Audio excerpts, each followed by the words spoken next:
Bom dia, querida irmã, querido irmão. Seja você muito bem-vinda e bem-vindo à nossa Escola Bíblica Dominical deste domingo, 6 de dezembro, neste período em que nós chamamos de Tempo do Advento. É o período em que nós nos preparamos, enquanto Igreja de Cristo, com alegria, fé e esperança para a chegada de Jesus. Hoje, em especial, é o segundo domingo do Advento e a nossa devocional dessa manhã nos ajuda a refletir sobre Deus como um bom pastor de nossas vidas. E eu gostaria de começar fazendo a leitura do Salmo 23, que fala sobre essa bondade de Deus como sendo o nosso pastor. Salmo 23. O Senhor é o meu pastor, nada me faltará. Ele me faz descansar em pastos verdes e me leva a águas tranquilas. O Senhor renova as minhas forças e me guia por caminhos certos, como Ele mesmo prometeu. Ainda que eu ande por um vale escuro como a morte, não terei medo de nada, pois Tu, ó Deus, está comigo. Tu me proteges e me diriges. Preparas um banquete para mim, onde os meus inimigos me podem ver. Tu me recebes como um convidado de honra e enches o meu copo até derramar. Certamente, a Tua bondade e o Teu amor ficarão comigo enquanto eu viver. E na Tua casa, ó Senhor, morarei todos os dias da minha vida. E é exaltando também essa grandiosidade do nosso Deus, manifesta a sua bondade, nós vamos entoar o cântico Grande é o Senhor.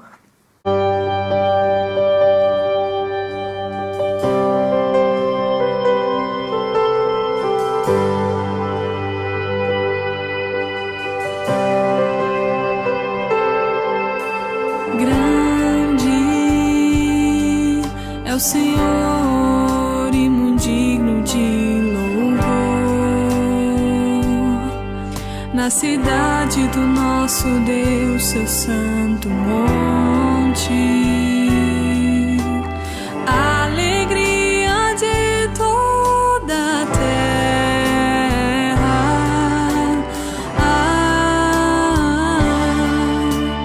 Grande é o Senhor em quem nós temos a vitória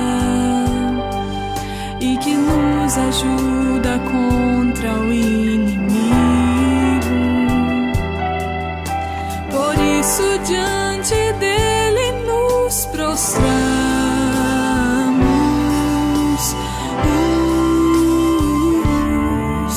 Queremos o teu nome engrandecer e agradecer-te por tua obra em nossas vidas. Confiamos em teu infinito amor, pois só tu és o Deus eterno sobre toda a terra e céus.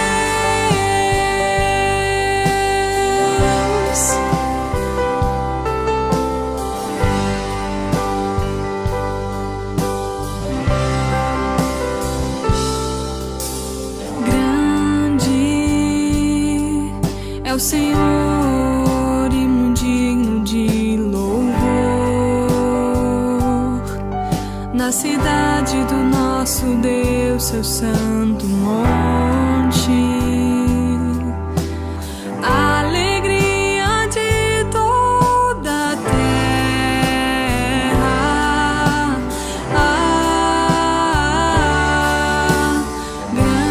Grande é o Senhor em quem nós temos a vitória e que nos ajuda contra o inimigo. Por isso, diante dele nos prostramos.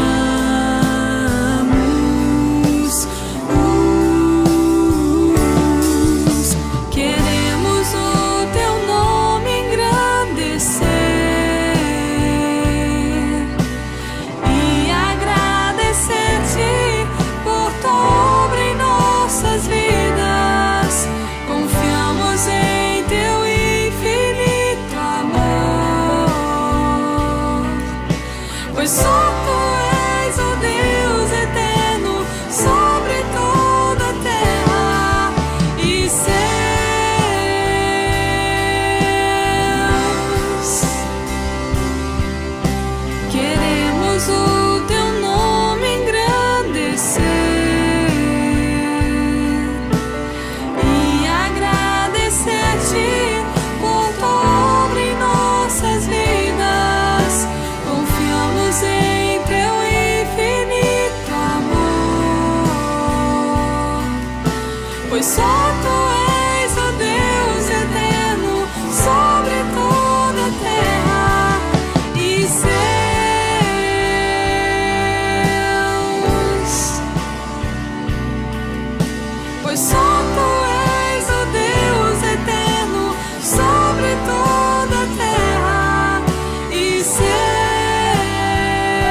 vamos ainda fazer a leitura do que diz o profeta Isaías no capítulo 40.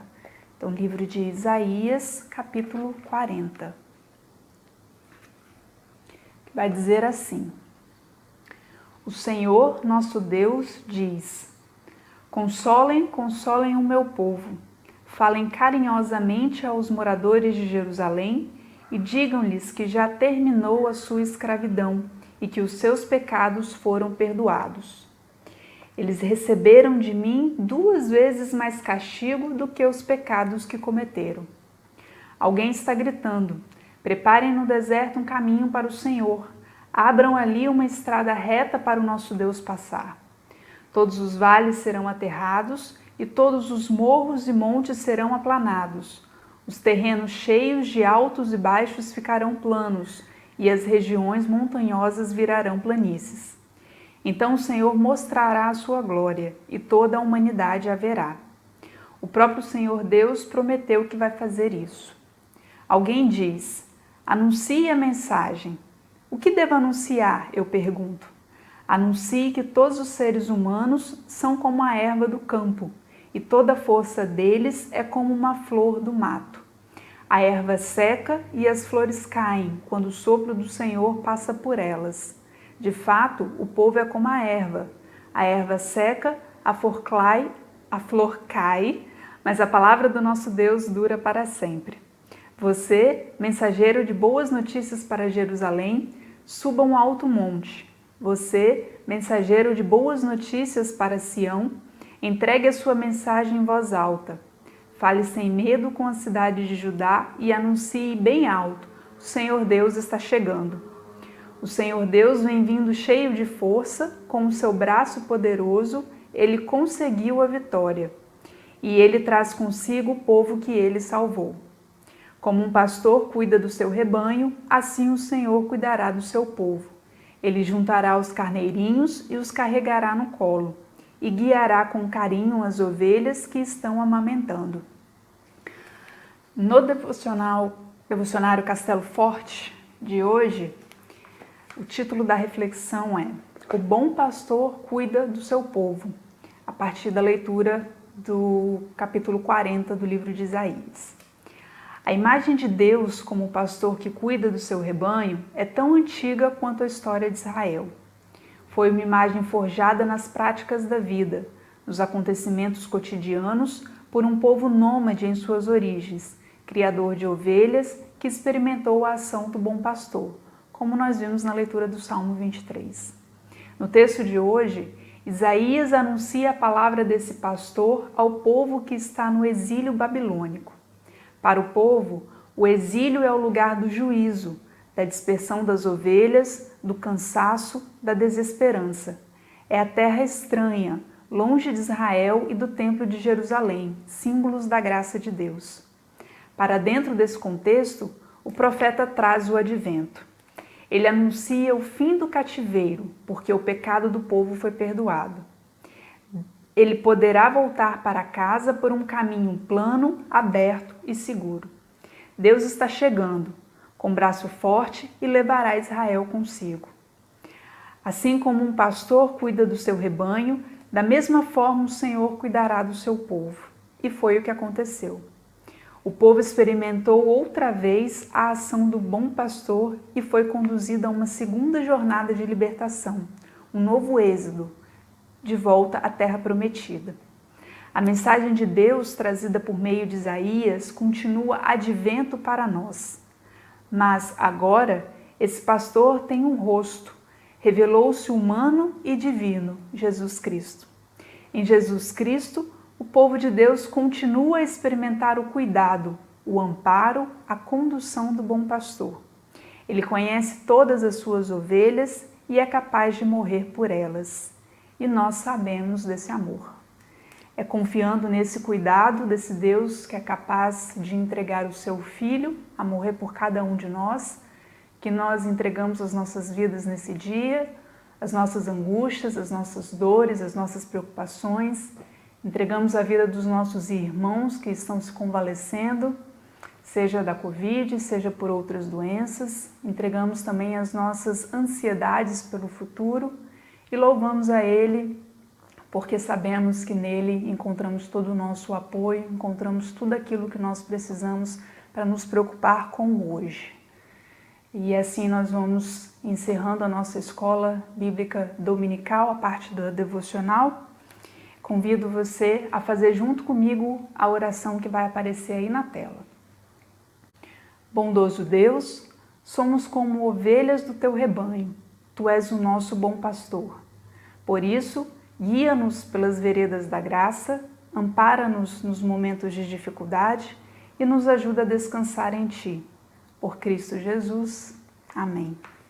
Nós também entregamos nas mãos do nosso Deus e agradecemos pela vida dos nossos irmãos Alexandra e Newton Filho, que fizeram aniversário durante essa semana. A Alexandra no dia 30 de novembro, na segunda-feira. O Newton Filho, irmão do Arthur, faz aniversário hoje. Que Deus esteja conservando, concedendo saúde a cada um de vocês. Lembro que hoje, no culto de hoje, haveremos também a celebração da Santa Ceia do Senhor. Então é importante que você, minha irmã e meu irmão, deixe preparado junto com a sua família os elementos da ceia para que possamos ceiar juntos. Tenham uma excelente tarde.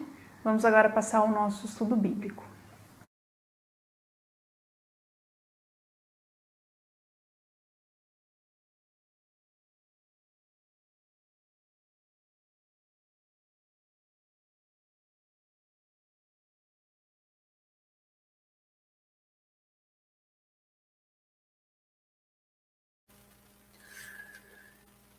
Um capítulo assim, muito importante para a gente entender bem as epístolas aos Coríntios, tanto a primeira quanto a segunda, é importante a gente entender a sequência de cartas que foram escritas por Paulo e pela Igreja de Corinto.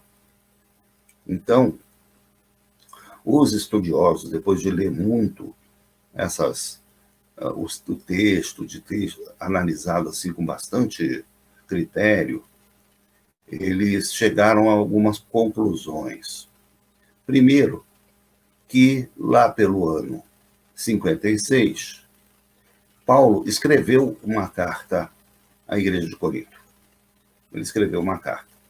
Essa carta aparece lá em 2 Coríntios 6, 14 até 7, 1, final do capítulo 6 de 2 Coríntios. E, basicamente, ele critica o comportamento sexual dos membros da Igreja de Corinto. Porque estava havendo ali coisas como, inclusive, incesto, relação entre pessoas da mesma família. Então, isso ele via que era uma coisa problemática e que a igreja precisava resolver esse assunto. Então, ele mandou essa carta recomendando, né, que eles corrigissem esse problema da igreja. Bom, essa primeira carta que nós conhecemos, só esse trechinho, que está lá em 2 Coríntios, foi respondida. Né? Chegou uma resposta até ele. Ele fala dessa resposta em 1 Coríntios 7, versículo 1. Então, com essa resposta que ele recebeu, ele teria, então, aí alguma controvérsia se ele mandou Timóteo nessa época ou se foi um pouquinho depois. Mas, de qualquer forma, ele mandou, em algum momento, Timóteo, que era seu discípulo, né, o discípulo de Paulo, para visitar pessoalmente a igreja e ver como é que estava a situação lá. Nisso, chegam os parentes de Cloé. Cloé, um outro nome feminino, ela era uma pessoa, né, membro da igreja, estava muito preocupada com a situação da igreja. Por isso, ela pediu a algumas pessoas da família dela que viajaram para Éfeso para levar até Paulo as informações de como andava a situação lá em Corinto. Essa primeira carta aos Coríntios, então, ela basicamente é uma resposta, a resposta da primeira carta que a igreja tinha enviado e também uma resposta a essa irmã chamada Cloé, ao que tudo indica também uma outra liderança dentro da igreja. Então é muito interessante isso, a gente vê que nas cartas de Paulo, várias lideranças são mulheres. São mulheres. Não eram, talvez, as mulheres as que viajavam. Elas não tinham aquele ministério apostólico de ir de uma cidade para outra para pregar, mas dentro das comunidades eram lideranças que sustentavam muito o trabalho. Paulo menciona diversas mulheres nas suas cartas.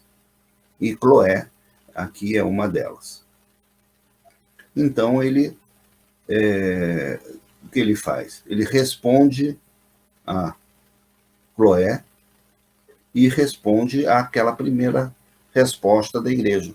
Essas duas cartas, aqui na primeira carta aos Coríntios, escrita provavelmente no final do ano 56 e início do ano 57. Mas não acabou ainda.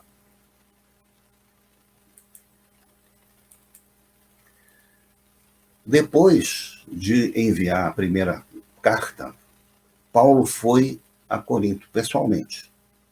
Ele relata que fez essa visita. Foi no início do ano 57, depois que a carta chegou, ele foi lá pessoalmente. E foi mal recebido pela igreja. Aconteceram vários problemas lá e então ele não deu muito certo essa ida de Paulo até a igreja de Corinto. Depois, então, desse episódio, ele escreve uma carta chamada de Carta Severa, que temos um trecho dela, segundo os estudiosos, na segunda carta aos Coríntios, do capítulo 10 ao capítulo 13. Então ele diz que escreveu essa carta com lágrimas, por causa do tratamento que ele tinha recebido lá na igreja de Corinto. E ele mandou essa carta, então, com Tito, e chegou lá em Corinto com essa carta chamando a atenção das lideranças lá da igreja de Corinto.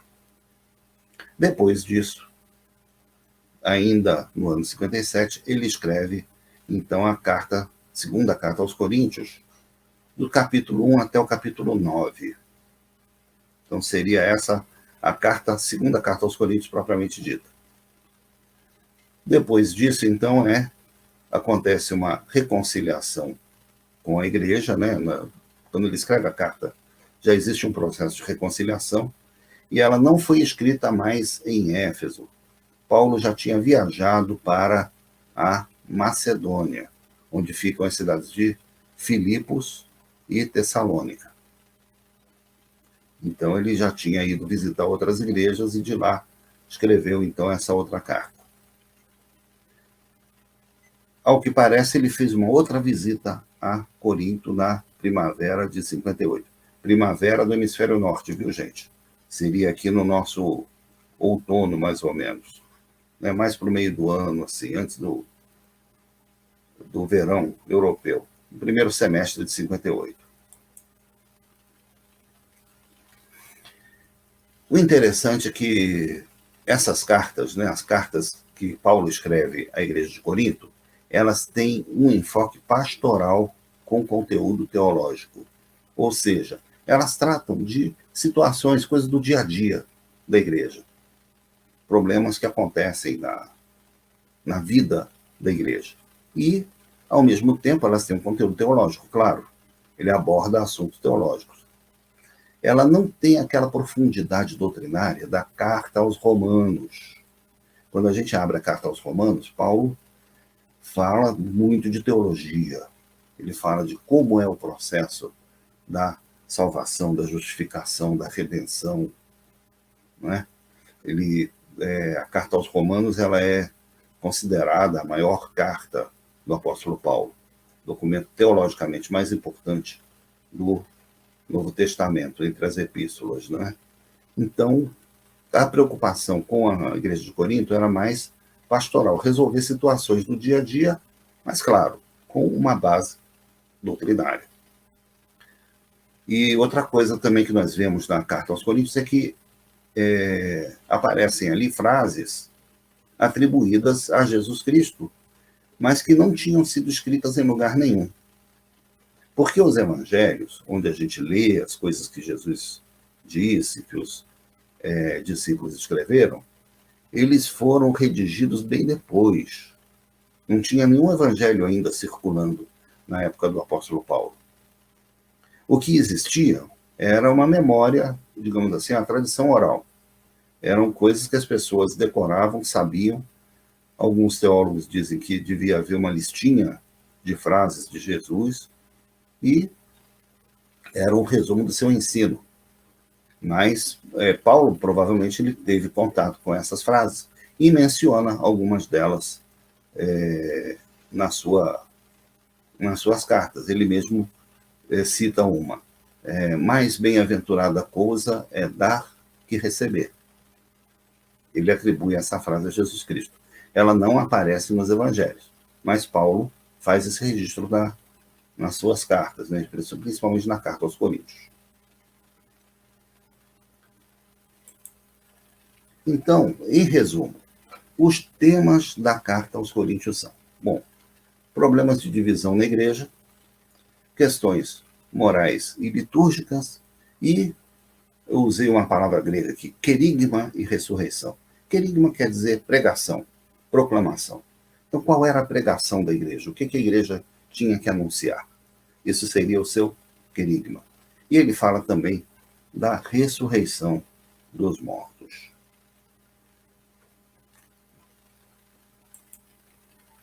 Então, vamos fazer aqui um esboço da primeira carta, na primeira epístola aos Coríntios. Nós temos aqui uma introdução no primeiro capítulo, né, de versículos 1 até 9. Isso é o que nós vamos ver, inclusive, na próxima aula, né, na aula 1. Nós estamos na aula 0, a próxima aula, então, é a aula 1. É a introdução no primeiro capítulo, de 1 a 9, e daí vamos ver o que a família de Cléo relatou para o apóstolo Paulo sobre os acontecimentos lá em Corinto. As divisões que estavam acontecendo na igreja,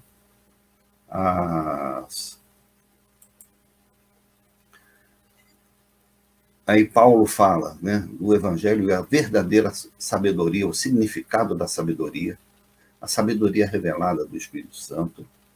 Isso vamos tratar na nossa segunda aula, né, na aula 2.